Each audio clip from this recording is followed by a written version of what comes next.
अगले आधे घंटे के दौरान हम आपको बताने वाले हैं कि आज कमोडिटी मार्केट से जुड़ी हुई बड़ी खबरें कौन कौन सी हैं और उसका कितना बड़ा इंपैक्ट कमोडिटी मार्केट पर होने वाला है, ये हम आपको बताएंगे। लेकिन शुरुआत करते हैं एक महत्वपूर्ण खबर से, और खबर यह है कि कॉटन का उत्पादन पिछले अनुमान से कम रहने वाला है।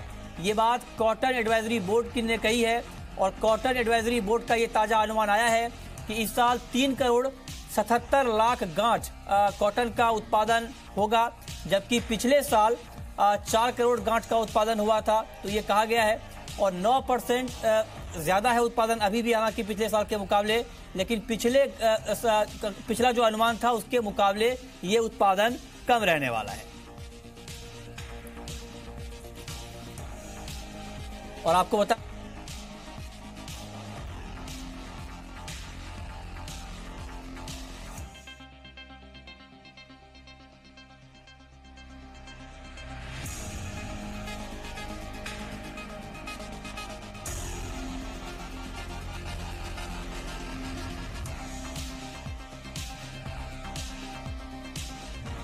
के आधार पर ही आगे कीमतों का रुख तय होगा कि आगे कॉटन के दाम बढ़ेंगे या घटेंगे।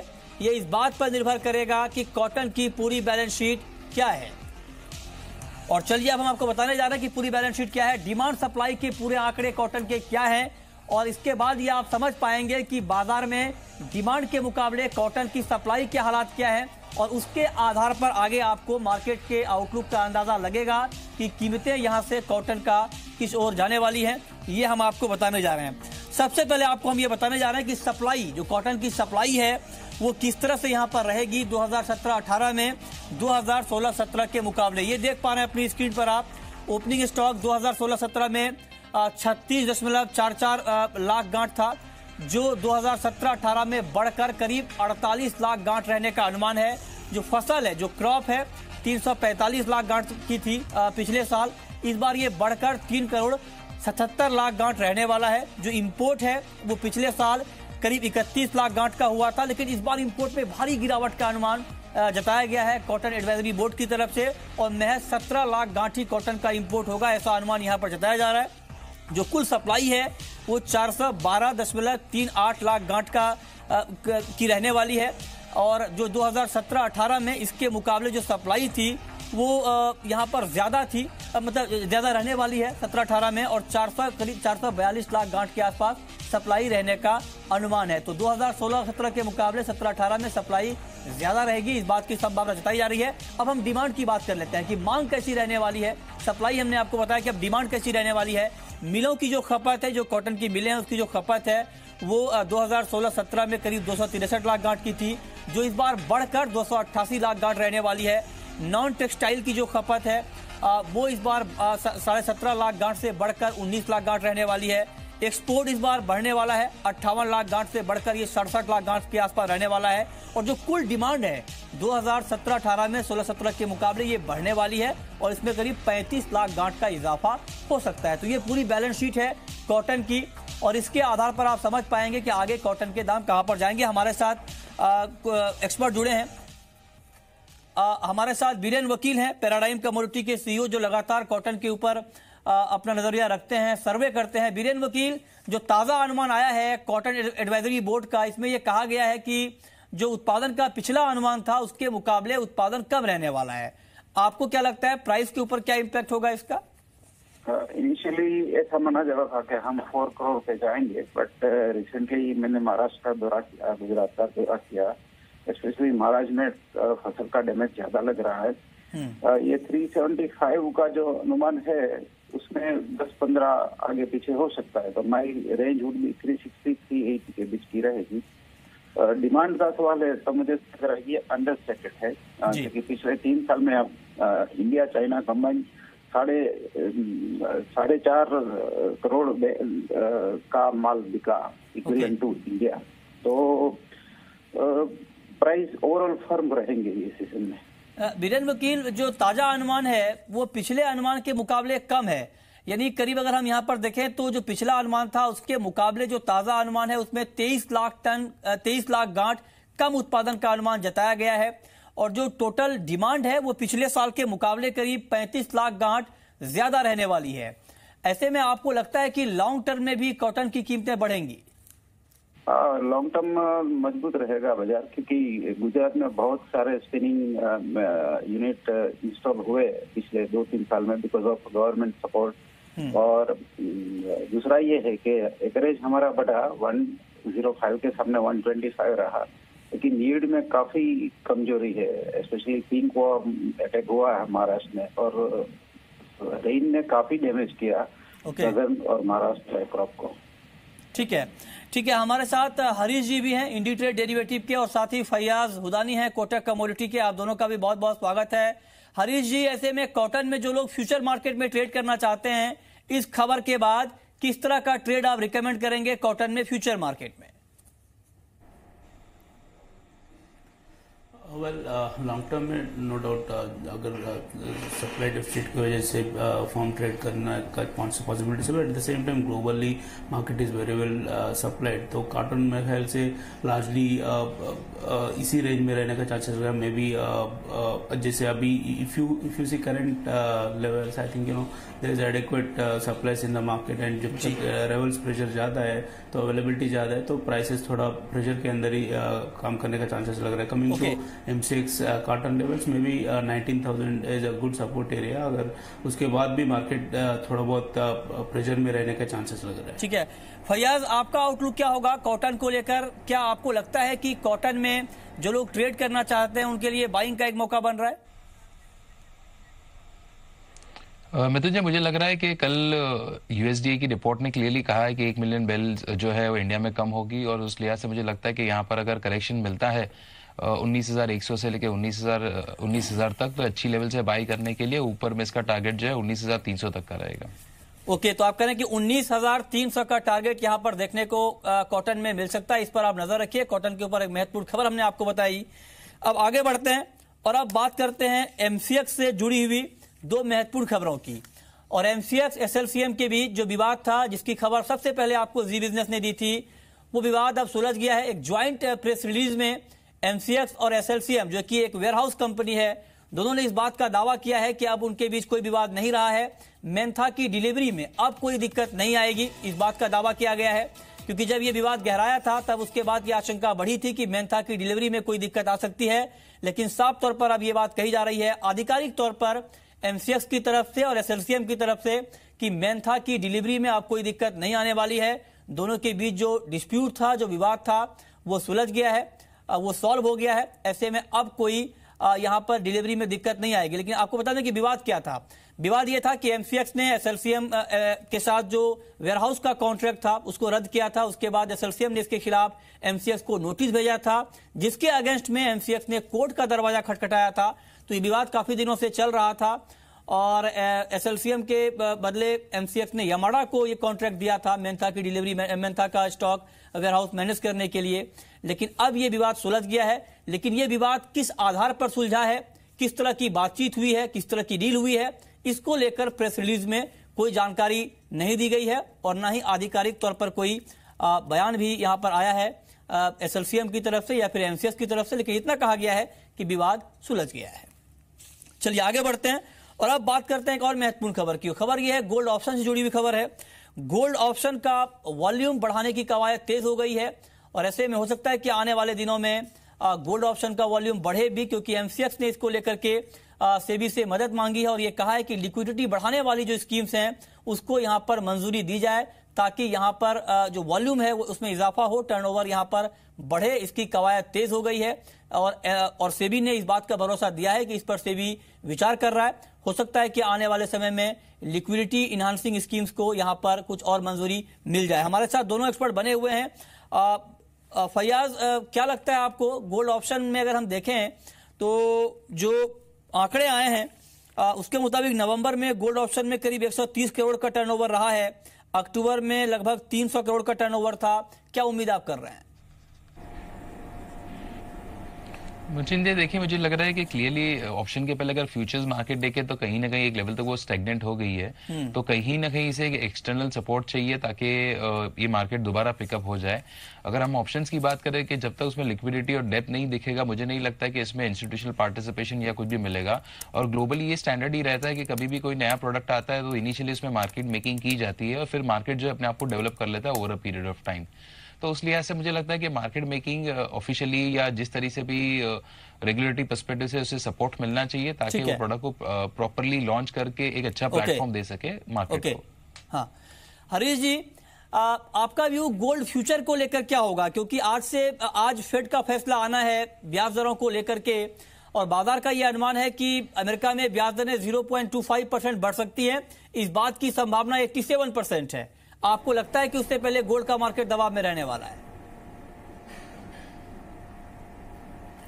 Well, if you look at, I think $1260 mark का जो सपोर्ट एरिया है वो ब्रिज करने के बाद मार्केट एक शार्प डिक्लाइन दिखा है $1230 तक, and also dollar is also strengthening at the same time. तो this factor was actually weighing on gold prices. Now अगर फेड के द्वारा अगर इंटरेस्ट रेट्स बढ़ा दिया है तो डेफिनेटली गोल्ड में और प्रेशर देखने को मिल सकता है, but at the same time 1230-1235 seems to be a very good support area. जब तक मार्केट उसके ऊपर है तो there could be increased recovery as well. तो as far as days trading is concern 1240 and lower side and 1215 is on higher side is what we are seeing. And वही MCX की बात की तो आई थिंक 28,250 के आसपास एक important resistance है, उसके ऊपर खरीदना बेहतर होगा। ठीक है। सिल्वर के ऊपर फैयाज क्या व्यू है आपका? चांदी में आपको लगता है कि अभी चांदी पर भी दबाव भी रहने वाला है? तो मुझे लग रहा है कि बिल्कुल दबाव रहेगा। एक तरफ गोल्ड भी कहीं ना कहीं क्लियरली डाउन ट्रेंड में और साथ में बेस मेटल में भी हम प्रॉफिट बुकिंग देख रहे हैं। ईयर एंड भी है तो फंड्स भी अपनी थोड़ी बुक्स जो है वो एक बार रिवर्क करते हैं। मुझे लग रहा है अगर मैं डोमेस्टिक मार्केट की बात करूं तो 36,500 36,200 के लेवल्स क्वाइट अचीवेबल है एमसीएक्स पर। बेचने के लेवल जो रहेगा वो 36,950 का रहेगा और रिकमेंडेड स्टॉप लॉस जो है वो 37,160 का रहेगा। ठीक है। और अब बात करते हैं इस वक्त की एक और बड़ी खबर आ रही है कि चना वायदा 4,000 के नीचे फिसल गया है। जोरदार गिरावट के साथ चना फ्यूचर में ट्रेड हो रहा है। अभी अभी चना का फ्यूचर 4,000 रुपए प्रति क्विंटल के नीचे फिसला है। बुआई ज्यादा होने से कीमतों पर लगातार दबाव का माहौल बना हुआ है। और दलहन में सिर्फ चना एक ऐसी कमोडिटी थी कुछ दिन पहले तक जिसके दाम एमएसपी से ऊपर थे, लेकिन अब चने का भाव भी एमएसपी से नीचे आ गया है। फ्यूचर मार्केट में भी और स्पॉट मार्केट में भी आप देख पा रहे हैं अपनी स्क्रीन पर करीब 1.5% नीचे, और अभी कुछ ही देर पहले बाजार ने 4,000 से भी नीचे का स्तर छुआ है। जोरदार गिरावट यहां पर चना वायदा में बनी हुई है। बाजार में लगातार गिरावट का माहौल बना हुआ है, गिरावट थमने का नाम नहीं ले रहा है। 5% का स्पेशल मार्जिन भी शॉर्ट साइड में लगाया गया है एक्सचेंज की तरफ से, उसका भी कोई इम्पैक्ट फिलहाल प्राइस के ऊपर देखने को नहीं मिल रहा है। हमारे साथ बातचीत करने के लिए सिलीगुड़ी एजेंसी के सुनील बलदेवा हैं फोन लाइन पर। मिस्टर बलदेवा, स्वागत है आपका। आखिर ये गिरावट क्यों गहरा रही है? मर्चेंट इस गिरावट के पीछे केवल और केवल एनसीडीएक्स का हाथ है। एनसीडीएक्स कोई इसमें कोई भी स्टेप नहीं उठा रही है। और यदि फिजिकल चने की बात करें तो फिजिकल चने से एक्सचेंज में चना जो है 200 से 300 रुपया नीचा चल रहा है। तो मैं ये कहूंगा कि जो क्वांटिटी जो बनाया गया है, जो क्वांटिटी की कंडीशन रखी गई है, वो बिल्कुल सेलर के हिसाब से रखी गई है और इसीलिए ये एक्सचेंज में चना जो है वो समर्थन मूल्य से नीचे चल रहा है। आपको इस बात का अंदाजा है कि आप कितना बड़ा आरोप एक्सचेंज के ऊपर लगा रहे हैं? आपके पास इस बात का क्या प्रमाण है कि जो गिरावट आ रही है इसके पीछे एनसीडीएक्स का हाथ है? क्योंकि जो गिरावट आ रही है, जानकारों का यह मानना है कि इस गिरावट के पीछे बड़ी वजह यह है कि बुआई पिछले साल के मुकाबले काफी ज्यादा हुई है, रिकॉर्ड बुआई हुई है, बाकी पल्सेस के दाम काफी कम है, डिमांड के मुकाबले सप्लाई काफी ज्यादा है। ऐसे में आप किस आधार पर यह कह रहे हैं, या फिर आपके पास कोई प्रमाण है इस बात का एनसीडीएक्स गड़बड़ कर रहा है? ये गड़बड़ करा नहीं कर रहा मैं ये कह रहा हूँ क्वांटिटी की जो बनावट की गई है वो सेलर के हिसाब से। नंबर एक बात, नंबर नहीं मैंने ये कहा कि कल जो है उसका कारण केवल एनसीडीएक्स के कारण है, क्वांटिटी के कारण है। नंबर एक बात। नंबर दो बात, यदि बुआई हुई है तो मार्च और अप्रैल के चने नीचे होने चाहिए। दिसंबर और जनवरी के चने एक्सपोर्ट से 200 रुपये नीचे क्यों चल रहे हैं? 200 से 300 रुपये नीचे क्यों चल रहे हैं? यदि 4300 पोर्ट के भाव हैं आज यदि अकोला, अशोकनगर और जो हर जगह डिलीवरी सेंटर हो गए हैं, उस डिलीवरी सेंटर के चलते कोई माल उठाने आता नहीं है डिलीवरी के लिए, क्योंकि कई जगह हो गया जीएसटी में आपके लिए पॉसिबल नहीं है कि आप दिल्ली या बॉम्बे या नागपुर के यदि आप ट्रेडर या मिलर हो तो आप अकोला या अशोकनगर या बीकानेर या जयपुर, चारों पांचों जगह कहीं पे भी डिलीवरी आएगी, आप उसको ले सकोगे। ये पॉसिबल नहीं, लेकिन एक बात तो सर समझनी होगी आपको ना, जो कि बाजार चूंकि फंडामेंटल के आधार पर भी चलता है, और ऐसा नहीं है कि फ्यूचर मार्केट में दाम गिर रहे हैं, स्पॉट मार्केट में दाम गिर रहे हैं, और स्पॉट मार्केट में भी भाव एमएसपी के नीचे आ गया है क्योंकि सप्लाई ज्यादा है। बाकी पल्सेस के दाम ऑलरेडी काफी कम है पहले से, तुअर उड़द के दाम पहले से एमएसपी से नीचे हैं, सिर्फ चना एक ऐसी कमोडिटी थी दलहन में जिसके दाम एमएसपी से ऊपर थे। तो लंबे समय तक चने में तेजी या फिर चने का भाव ऊपर रहने की संभावना इसलिए कम हो गई थी क्योंकि सेंटिमेंटल इंपैक्ट भी मार्केट के ऊपर दिख रहा है। बाकी दालों का स्टॉक ज्यादा है, सप्लाई ज्यादा है, चने की रिकॉर्ड बुआई हुई है। इस बात से आप इत्तेफाक रखते हैं? बिल्कुल, चने की बुआई जो है पिछले साल से काफी अच्छी है। हालांकि अभी मौसम पे बहुत ज्यादा निर्भर है, यदि बारिश नहीं होती है तो चीजें क्या रहेगी, कैसे रहेगी, ये अलग चीज है। लेकिन 44 रुपए के सामने आज 36 रुपया का 35-36 रुपए की मंडियों के हिसाब से मार्च का चना बिक रहा है। मतलब इसको आप गवर्नमेंट के एमएसपी से करीबन 900 रुपया चना नीचे ट्रेड हो रहा है एक्सचेंज में मार्च के कॉन्ट्रैक्ट के हिसाब से। वो भी इतना नीचा भी नहीं होना चाहिए। यदि इतना नीचा हुआ तो 2022 में जो किसानों की डबल आई करने की जो सरकार की जो मंशा है वो बहुत अधूरी रह जाएगी। चलिए, इस खबर पर हमारी पड़ताल जारी रहेगी। बहुत बहुत शुक्रिया सुनील बलदेवा आपका हमसे जुड़ने के लिए, अपनी राय रखने के लिए। अब बात करते हैं कुछ और एग्री काउंटर की जहां पर आपके लिए कमाई के मौके हो सकते हैं। आपका व्यू हरीश जी, आज के लिए ग्वार और सोयाबीन इन दो काउंटर के ऊपर क्या होगा, यहाँ पर किस तरह का ट्रेड करना चाहिए?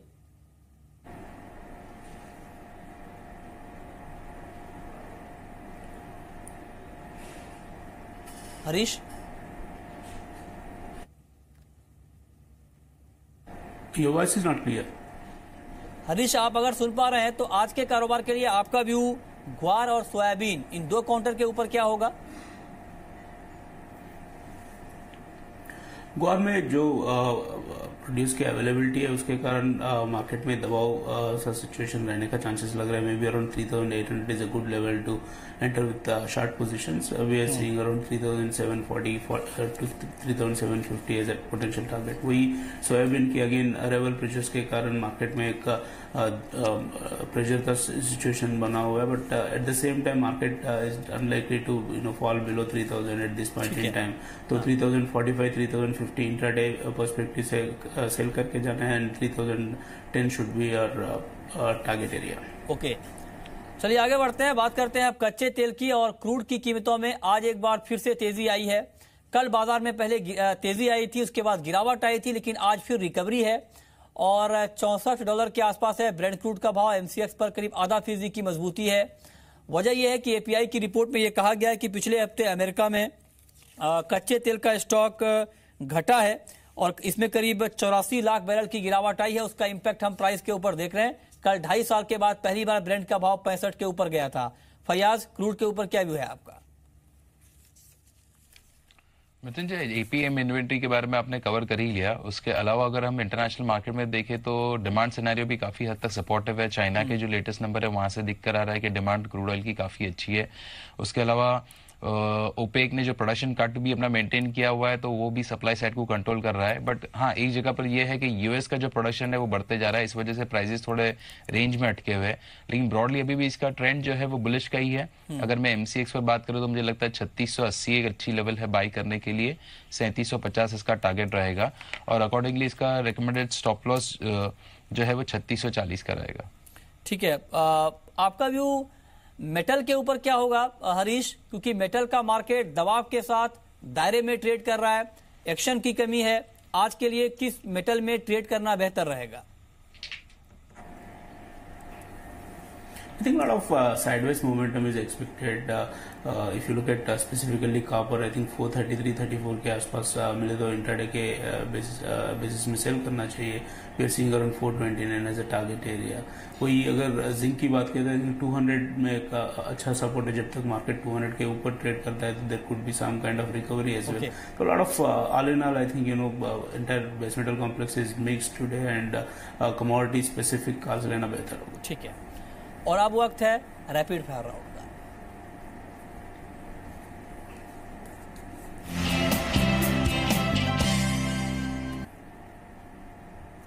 हरीश, आपकी पहली रैपिड फायर कॉल क्या होगी? I prefer buying gold around 28,000, about 28,250. We're seeing around 28,500 to 600 as a target area, and 28,100 के लिए stop loss maintain. ओके, आपकी रैपिड फायर कॉल फयाज? जी मैं अराउंड 28,150 28,200 पर गोल्ड बेचना प्रेफर करूंगा। 27,900 का इसका टारगेट रहेगा और रिकमेंडेड स्टॉप लॉस जो है वो 28,360 का रहेगा। आपकी आखिरी कॉल हरीश? मस्टर्ड खरीद के जा सकते हैं। जैन कॉन्ट्रैक्ट 4010 के आसपास खरीदना चाहिए। 4050 should be a target area and 3985 should be stop loss point. बहुत बहुत शुक्रिया हरीश आपका और फयाज आपका हमसे जुड़ने के लिए, बताने के लिए आज कमोडिटी मार्केट में कहां पर कमाई के मौके होने वाले हैं। तो फिलहाल इस बुलेटिन में इतना ही।